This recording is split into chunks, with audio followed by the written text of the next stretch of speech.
a little bit of time to hear, and it's a good opportunity. I know people want to kind of wrap this up, so I think we're going to go according to the agenda here and try to be done in 15 minutes, if we could. And so we're going to start with some conference reports. Board Member Belknap, are you ready to share some highlights? Yep. And we certainly have access to you to ask more questions and that. So, Board Member Belknap. Thank you. I actually went with Corey Kanth and Elena Tonks to, it was called Digital Learning Annual Conference. And we actually went to this to speak about the statewide online education program and how other states could implement something like that in their own state. So we did a roundtable while we were there. Our program is not only unique, but uniquely effective here in our state. We have this program because of statute, rules run it, and then the LEAs have a component, and then the providers also have a component who are involved in the statewide online education program. For those of you who don't know what that is there's certain online providers that can provide online education for any students in the state as long as they follow the rules under statewide online education program. It's for part-time students, okay? While we were there, we talked about the benefits for our state and for our students. We talked about the management of the program and how it's managed here at the state and how it's run. We talked about the fiscal sustainability and how we have that money from statute and how it's run here. And then we also we talked about the equitability that it provides online for any students across the state, whether their district can provide that or not, or whether their school can. It was interesting that other states were very interested in what we had to offer from here. So there you have my report. Okay.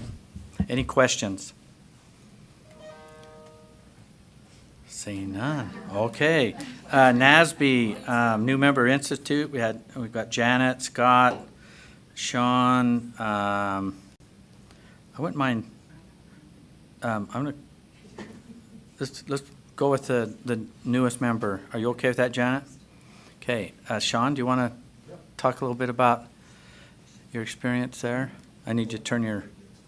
Yeah, you got to get in there. Board Member Newell. Thank you. Yeah, I found it very informative. It was really nice to talk to some peers out there and really learn what our roles were as policymakers for our boards of education, and to hear some of their experiences. And a lot of times you go into these situations, we think I'm the only one, and you go to find out from talking to others that you're not the only one, and it gives you a little more confidence in coming to these to your meetings and performing as a board member, even out in the community, to have a greater understanding of what your role is. And that was my biggest takeaway that I got from the event.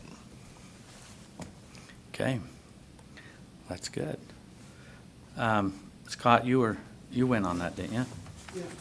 Did you have a comment or something you want to add to it, or?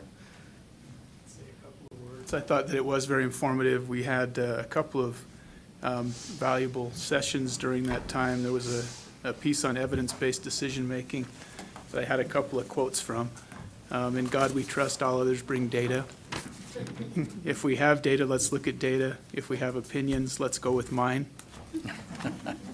Then we also had someone from the U.S. Department of Education come and talk to us about ESSA, which I thought was quite informative and good to see how they were working on that, exposure to some really high-level folks there in Washington.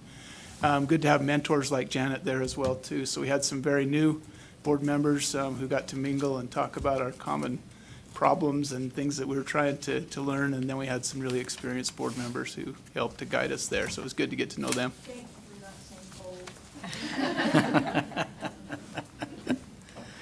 Okay. Board Member Cannon, you can correct up on anything that they've said because you are kind of the veteran there.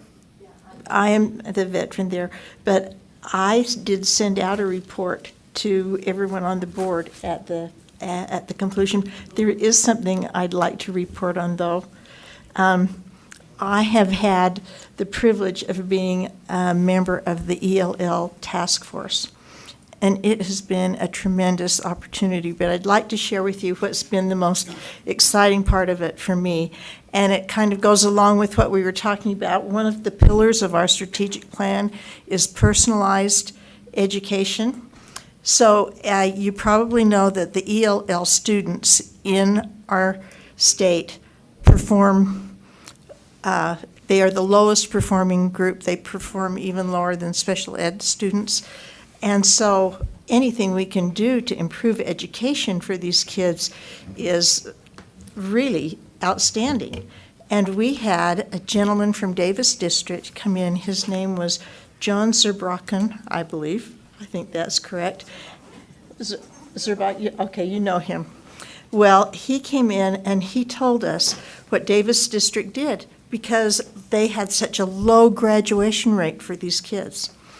And he said they took each kid in their district that was going to try to graduate in ELL, and they got to know each one and put their pictures up and knew where their school was.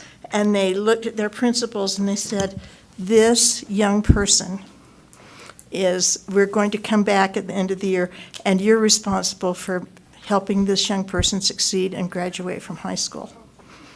And one of the things that these administrators did was they went back and they talked to their counselors, and they said, we're going to require you to meet with these young people 4 times during the year and talk with them about how they're doing and see how we can help them succeed. And at the end of the year, their graduation rate for this particular group went up to 89%. And I thought, I want every school in Utah to do that for those kids, because I think it validates the impact that personalized education can have on helping kids succeed. And that's probably been the most exciting thing that I've learned about education in the last 2 months. So thanks for letting me share. Thank you very much, and thank you for the report also, the written report. Next, Jennifer and Carol, you attended the ETS National Forum for Education Policy. Carol is gone, so Jenny, you're going to speak to that? Well, I do have to say that I'm actually Let me turn this on. You can say as soon as you get the mic. Okay. on. Well, I did want to say, in response to Janet's comments, I've been working with a high school teacher who has a girl from the Marshall Islands. And so we've been trying to learn some of the language just because she's a very quiet student. And Yahweh is how you say hello in Marshallese. And it means love. Like when you say hello, goodbye, Yahweh, anyway. It's just so fun to learn from these kids. But there was so much to learn at Education Commission of the States, and we had a lot of staff there. I think because of lack of time, I do want to say one thing in my notes that has kind of stuck with me. It was the Texas Education Agency's Deputy Commissioner for Governance, and he said this: student outcomes don't change until adult behaviors changed. And he focused specifically on mindset and kind of thinking about, like, how am I as a person making meaning of what is taking place around me and what is possible, and how are my adult behaviors impacting in a negative or a positive way students. And so I really took that to heart as a teacher, but then he also talked about, as board members and as a board, we want to really focus on how are our adult behaviors affecting the behaviors of students. And you want to make sure you have a student outcome focused board. You want to adopt goals about student outcomes, adopt a progress monitoring system, and monitor progress towards goals. And guess what we talked about today? I was so proud of you, Sid with an S. Anyway, it just makes me feel proud that I think we're really doing that, because it sounds like, unfortunately, that's not very common. So anyway, we want empowered, not depowered mindsets. It was great. Okay, thank you. I think we still have some time. The Utah Rural Schools Association, we had, what? Hey, dive right in, but cutting into that next one, but please do. I just wanted to piggyback that they also had a presentation on the Texas Board of Education, and there's a gentleman with their association who has been doing some training with local boards of education on the work around equity.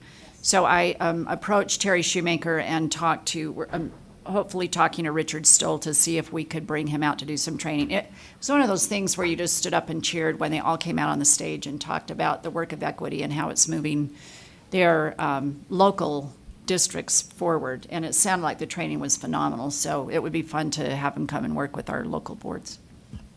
Okay. All right, Utah Rural Schools Association, we had Board Member Jenny Earl, Board Member Linda Hansen, and I was there also. But can we start off with you, Jenny? Did you have some highlights? And I don't know, go ahead. Yeah, it was really good. The one that I enjoyed the most that I went to was it was technology security, and they talked about just how they are making technology more secure. But they did, for those individuals that were there, they gave it some very practical recommendations, and clearly something's going on here that's not real secure. But I just appreciated their thoughtfulness. They were very in depth. They were. I felt like it was maybe just for me. I hope others in there got something out of it. But they just talked about passwords and different things and how to better manage those, and just gave some recommendations on some different things. There was a great turnout there. Sad that we didn't have our keynote speaker, wasn't able to come, but I felt like the lady that kind of substituted in for John Hattie did a great job. And who was it that gave me the book? Someone in this office, some staff member. Oh dear, yeah. Gave me one of the books, and so I have been slowly working my way through the different elements and kind of doing some research and information on that. But I would say this kind of, and maybe this goes with my board member comment a little bit too, but when you were saying leadership that's vested in children, so my children just started school a week and a half ago. I guess it's been 2 weeks now. And my son came home about 4 days into school, and he just said, "Mom, you can tell when a teacher loves being there." And then he didn't say anything for a minute. And I said, "Well, how do you know?" And he goes, "They just like being there. They just like," and he just stopped with that, and he went on with his, what he was doing. But I thought it was strange because he's not usually one to volunteer information, but he could tell that particular. And I said, "Is there a specific one?" He goes, No. They just are really good this year." And so there was just something about children can tell when teachers are vested. They're not just there to get to the end of the day. They're vested in the youth. And I think that's an important message for us to get to our teachers, that youth can read that. They understand that. They can feel that relationship, that investment in them. And so anyways, it was just a nice comment to have for him to come back. So Thank you. Board Member Linda Hansen, did you want to add to a little bit on the conference? I did send you guys that link to Hattie's 250 influences on student achievement. And what John Hattie does is he just takes studies and studies the studies. And so he analyzes all of those. And so it was great. Patty knew all about it. And so. And he sells it in a really good way, too. He does. Packaging it up.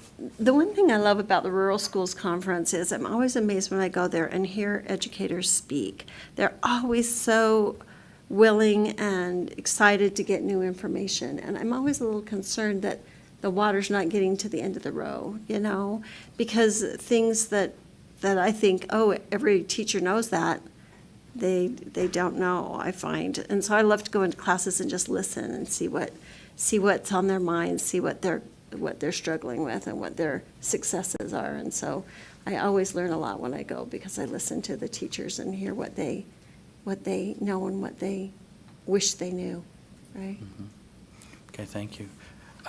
When I was there, my big takeaway was it was just packed, and I'm sure the keynote speaker brought a bunch in, but it was amazing. But what kind of got me going a little bit is the energy that was there. I mean, they didn't wander in late on the presentations, and then USB staff that was in there, instead of all huddling together in one little place, they were spread out amongst the teachers and administrators and that. So kudos to. Is that what it was? I didn't know if they were fighting or what, but they were all kind of dividing and conquering a little bit. But the one thing that I really enjoyed was I did have a couple little comments of some things that we could be working on, but there wasn't any complaining and whining, or it's all about this is where we're going, this is what we're doing, and now tell me again how you're doing this. That collaboration was pretty significant, and I think it's really important to the rural schools to be able to get that. So I believe whether they have a big keynote speaker next round, I believe they'll have a great attendance because of the takeaways that happened there. So, and then it was fun seeing the board members there, so thank you. I wanted us gone 3 minutes ago. Board member comments. I'll save mine for another meeting. Any board member comments before we go? Board member Hanson. It's a reminder that it's football season. It's a great time to go out and go to football games and talk to people about education. And so I try to hit several football games a year on Friday night lights, and I go out and I usually let the principal know that I'm there. Sometimes they'll say I'm there, Good sometimes they suggestion. won't.